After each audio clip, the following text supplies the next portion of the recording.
करके mission movement को जो है आपने गीत के माध्यम से, संगीत के माध्यम से करोड़ों लोगों के दिल पे राज करने वाले टी सीरीज फैन इसलिए आपको बता रहा हूँ कि टी सीरीज के माध्यम से एक ऐसा एल्बम निकाला गया जब लगे नारा जय भीम का, ऑल वर्ल्ड के अंदर वो गाने इतने फेमस हुए। उन्हीं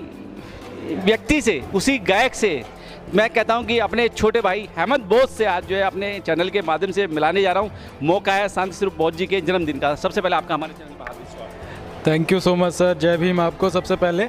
और जिस तरीके से आपने ये जो मीडिया का प्रभार शुरुआत के समय से, जब मीडिया की कमी थी, बहुजन मीडिया की कमी थी, तो आपने ये प्रभार संभाला, मैं आपको साधुवाद करता हूँ। आज भी आप इसी जोश के साथ संभाल रहे हैं इस मीडिया को, बहुजन मीडिया को, और लोगों तक पहुँचा रहे हैं, जन जन तक, तो आपको साधुवाद करता हूँ। और जिस तरीके से आज हम लोग यहाँ पे इकट्ठा हुए हैं और बौद्धाचार्य शांति स्वरूप बौद्ध जी का जन्म दिवस आज मना रहे हैं 2 अक्टूबर को,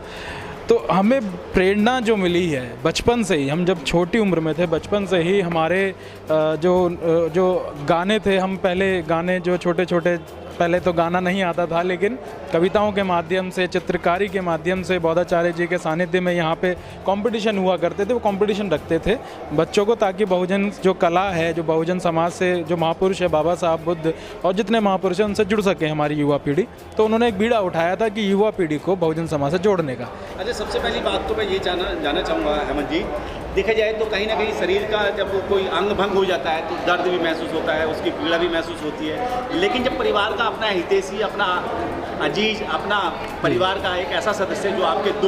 दुख में, सुख में हर तरीके से आपके साथ रहता है, तो मैं जानना चाहूँगा कि शांति स्वरूप बौद्ध एक ऐसी शख्सियत जिनको अभी नहीं जाना चाहिए था, अस्माक जो है ये कोविड-19 की बीमारी में वो चले गए, तो सबसे ज़्यादा आपके पास स्नेह, प्यार आपके ऊपर ही था उनका, तो कितना खाली जगह महसूस कर रहे थे? जी बिल्कुल, आप सही कह रहे हैं। आपने जितने कार्यक्रम कवर किए, शुरू से बौद्धाचार्य जी को कवर किया, तो वो आपको बताते होंगे या कई बार आपने सुना भी होगा कि हेमंत मेरे बेटे जैसा है, मेरा दायां हाथ है, कई लोग वो बोलते थे। आपने सही कहा। और उनके जाने के बाद वाकई में हमें बड़ी पीड़ा हुई और हमें विश्वास नहीं था कि इतनी जल्दी वो चले जाएंगे। जिस तरीके से हमने एक सीरीज़ भी शुरू की थी उनकी वीडियोज़ बनाने का, तो वो जो है कारवा, हमारे पास टॉपिक्स इतने सारे हो गए थे कि हम कवर करके लोगों तक पहुँचाना चाह रहे थे, उसका रिस्पांस अच्छा आ रहा था। लेकिन अचानक ही जो ये कोरोना की महामारी आई और उनको बहा के ले गई। हमें भी बड़ा दुख है कि वो कारवा जो अभी कुछ जो आगे बढ़ना था 10 साल में, और जो है तेज़ी आ रही थी। सांस्कृतिक, आप देख रहे थे कि सांस्कृतिक को जो गतिविधियां बहुत ज़्यादा हो रही थी पूरे नॉर्थ इंडिया में, और जो किताबें जो आ रही थी, धड़ाधड़ किताबें बहुजन साहित्य को मिल रही थी, प्योर साहित्य, जो उन्होंने डिब्राह्मणेशन, जो स्पेशलाइजेशन थी उनकी किताबों की, जो हमारे बौद्ध साहित्य में जो ब्राह्मणवाद था, या जो किताबें जो पहले दूसरे जो बहुजन लेखकों ने नहीं लिखी थी लेकिन हमारा इतिहास था, उसको डिब्राह्मणेशन, उनको ब्राह्मणवाद निकाल के उन किताबों का पब्लिशिकेशन और लोगों तक पहुंचाने का काम उन्होंने किया। हम जैसे युवाओं को मार्गदर्शन देने का काम किया। अहमद जी, अगर बात की जाए युवाओं की, तो कहीं ना कहीं शांति स्वरूप बौद्ध जी के अंदर एक ऐसी कला थी कि वो हीरो को तराशने की कला थी, यानी कि जो धूल में, मिट्टी में, गारा में, कीचड़ में जो पत्थर पड़े हुए होते थे उनको तराश के उनको हीरा बनाना। उनमें से एक जो है हेमंत बौद्ध भी मेरे सामने आज खड़े हैं। कितना आप मानते हैं कि आपको हेमंत बौद्ध बनाने वाले जो है शांति स्वरूप बौद्ध जी का कितना बड़ा सहयोग रहा? बहुत बड़ा सहयोग रहा, क्योंकि मेरे पिताजी के बाद, क्योंकि मैं पिता समान वो रहे, और पिताजी के बाद अगर मैं बताना चाहूँगा कि मेरे ताऊ जी ने सपोर्ट किया पहले, उसके बाद बौद्ध साहब ने हाथ थामा, ऐसा हाथ थामा कि छोड़ने का, अब ये कोरोना की वजह से हाथ छूट गया, लेकिन उन्होंने कभी हाथ छोड़ा नहीं। मेरे को ही नहीं, मेरे जैसे और भी साथी, आप एक नाम और जानते होंगे, तरन्नुम बौद्ध, जो मेरे साथी कलाकार हैं, उनको भी बचपन से तराशने का काम, क्योंकि हीरे की जो चमक है, कहते हैं जौहरी पहचान सकता है, तो उन्होंने पहचाना। और वो ऐसे हमारे जैसे और भी युवाओं को, जैसे और भी कलाकार हैं जो बौद्धाचार्य जी के मंच से या सम्यक प्रकाशन के जो मंच से उन्होंने उनको लॉन्च किया है, उनका एक इंट्रोडक्शन जो हुआ है, तो एक इतने तरीके से वो बचपन से ही, या जो भी उनको उनकी कला किसी के अंदर दिखती थी, तो वो उनको पकड़ के उनको समझाते थे, बेटे, उनको मार्गदर्शित करते थे कि आप ये करिए, ये मत करिए, और ये करेंगे तो इतना अच्छा हो जाएगा। तो इस तरीके से वो बिठा के समझाते थे जैसे आपके खुद के ही वो पिता हो या आप उनके बच्चे हों। अब किसी में भेदभाव आज तक मैंने नहीं देखा कि सिर्फ मुझे ही चमकाया हो। और भी लोगों को बुला के उनको जो भी 2 मिनट जो उनसे मिलता था तो उनको समझाते थे। मैं बार बार एक चीज़ याद करता हूँ कि पीछे से भी आपकी बड़ी तारीफ़ किया करते थे कि वो इतना अच्छा जो है हमारे जो भाई हैं आपका नाम लेके बताते थे कि वो आते हैं गाज़ियाबाद से, इतनी मेहनत कर रहे हैं, मीडिया के बारे में आपकी इतनी की पकड़ है और इतना अच्छा बोलते हैं, लोगों तक पहुंचा रहे हैं। आप उनका इंटरव्यू लेते थे तो आपके बारे में भी काफ़ी तारीफ़ करते थे। तो इतनी जो चीज़ें थी कि वो जो भी अच्छा काम करता था उसको अप्रिशिएट ज़रूर करते थे, डिस्करेज नहीं करते थे। अच्छा अहमद जी, देखा जाए तो कहीं ना कहीं संत स्वरूप बौद्ध जी का जो जीवन है बहुत संघर्षपूर्ण रहा। उन्होंने बहुत सारे साहित्य, बहुत सारी जो है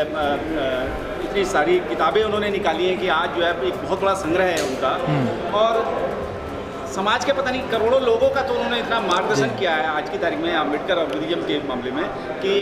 अगर उनके ऊपर चर्चा की जाए तो पूरी रात निकल जाएगी। आप खुद एक जो है लेखक हैं, संगीतकार हैं और इसके अलावा गायक भी हैं, वर्ल्ड फेमस है आज की तारीख में। क्या आपको लगता है कि आपको भी संत स्वरूप बौद्ध के लिए कुछ ना कुछ करना चाहिए गाने के माध्यम से? जी बिल्कुल, अभी हमारी प्लानिंग चल रही है क्योंकि कोरोना काल 2 साल से हम लोग भी काफ़ी परेशान हैं क्योंकि कार्यक्रम नहीं हो रहे हैं और बहुत सारी चीज़ें जो आर्थिक स्थिति भी जो थोड़ी बिगड़ी है इस मामले में, और बौद्धाचार्य जी का जाने का गम और मेरे कुछ मदर का भी कुछ हुआ था, तो इस चक्कर में बहुत सारी चीज़ें रुकी हुई हैं। तो जैसे ही माहौल ठीक होता है, जैसे ही जो है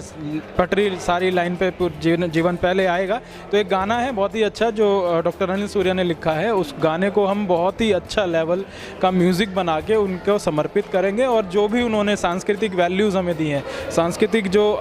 पुनर्जागरण आंदोलन का जो आगाज़ किया था यूथ फॉर बुद्धिस्ट इंडिया के माध्यम से, सम्यक प्रकाशन के माध्यम से, हम उसको आगे ले जाने का काम करेंगे। बहुत चीज़ें उन्होंने सिखाई हैं, बहुत सारी चीज़ें उन्होंने सिखाई। उन्होंने एक शब्द बार बार कहते थे कि डिफरेंट इज़ ऑलवेज ब्यूटीफुल, और एक शब्द जो बाबा साहब का वो बार बार कहते थे कि हमें उनसे अच्छा बनना है जितने वो अच्छे हैं।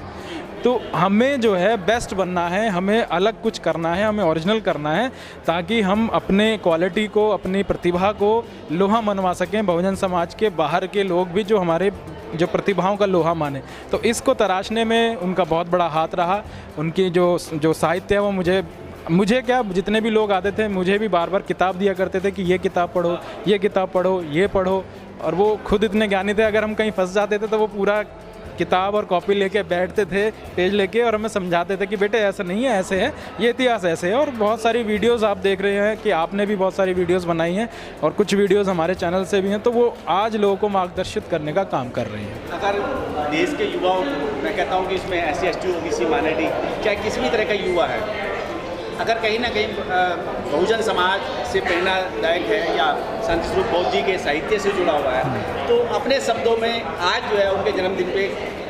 किन शब्दों से नमन करना चाहेंगे संत स्वरूप बौद्ध जी को? मैं उनको शत नमन करूंगा पहले अपने शब्दों से कि आप जैसा जो प्रेरणा स्रोत, जो हमारे मार्गदर्शन हमें देने वाला, जो ऐसे व्यक्ति जो हर किसी को अप्रिशिएट करता है, किसी की बुराई नहीं करता है और ना करने देता है, तो ऐसे व्यक्ति के जन्मदिन पे हम लोग चाहते हैं कि जो उन्होंने हमें मार्ग दिखाया, जो उन्होंने साहित्य के माध्यम से किताब लिख कर दी हैं, पढ़ने के लिए दिया है, उसके बारे में हम जन जन तक उनके मैसेज को, उनकी जो शिक्षाएं हैं, उनकी किताबों को, और जो सांस्कृतिक पुनर्जागरण का जो कार्य है उसको हम पूरा करेंगे और युवाओं के साथ मिलकर पूरा करेंगे।